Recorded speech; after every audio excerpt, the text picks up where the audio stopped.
এ বছরের মধ্যে জাতীয় নির্বাচন অনুষ্ঠান অতি জরুরি বলে মনে করে বিএনপি। ইউরোপীয় ইউনিয়নের রাষ্ট্রদূত মাইকেল মিলারের সাথে বিএনপি মহাসচিব মির্জা ফখরুল ইসলাম আলমগীরের বৈঠক শেষে দলের স্থায়ী কমিটির সদস্য আমির খসরু মাহমুদ চৌধুরী দলের এই অবস্থানের কথা জানান। তিনি বলেন, দেশ ও বিদেশের সবাই বুঝতে পেরেছে নির্বাচন ছাড়া গণতান্ত্রিক প্রক্রিয়ায় ফেরার কোনো সুযোগ নেই। অতি প্রয়োজনীয় খাতের সংস্কার দ্রুত শেষ করার পক্ষেও মত দেন বিএনপি। মইনুল হাসানের রিপোর্ট।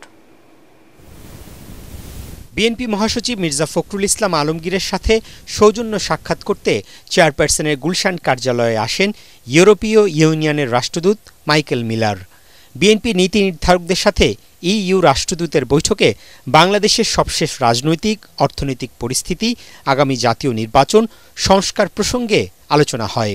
এসব ইস্যুতে বিএনপির অবস্থান, বিশেষ করে চলতি বছরের মধ্যে জাতীয় নির্বাচনের প্রয়োজনীয়তা তুলে ধরে দলটি।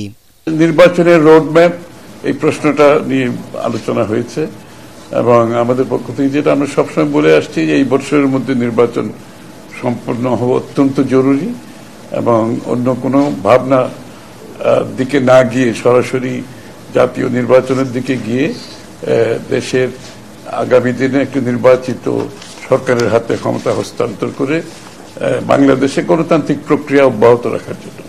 অগণতান্ত্রিক প্রক্রিয়ায় একটি দেশ বেশি দিন চলতে পারে না। সুতরাং অগণতান্ত্রিক সরকারের রাজনৈতিক ওয়েট থাকে না, মোবিলাইজেশন প্রসেস থাকে না, জনগণের সাথে সংশ্লিষ্টতা থাকে না। বিএনপি সংস্কারের পক্ষে জানিয়ে আমির খসরু বলেন, এটি হতে হবে ঐক্যমতের ভিত্তিতে। যে কয়টি বিষয়ে আমরা ঐক্যমতে যেতে পারবো সেগুলো ইমিডিয়েটলি করা যেতে পারে, সেগুলোর জন্য সময় নেওয়ার কোনো কারণ নাই।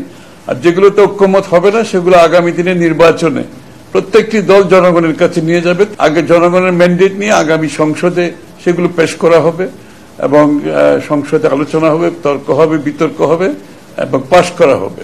সংবাদ সম্মেলনে জানানো হয়, দেশের অর্থনৈতিক সংকট কাটাতে বিএনপির পরিকল্পনাও ইউরোপীয় ইউনিয়নের রাষ্ট্রদূতের সামনে তুলে ধরা হয়েছে।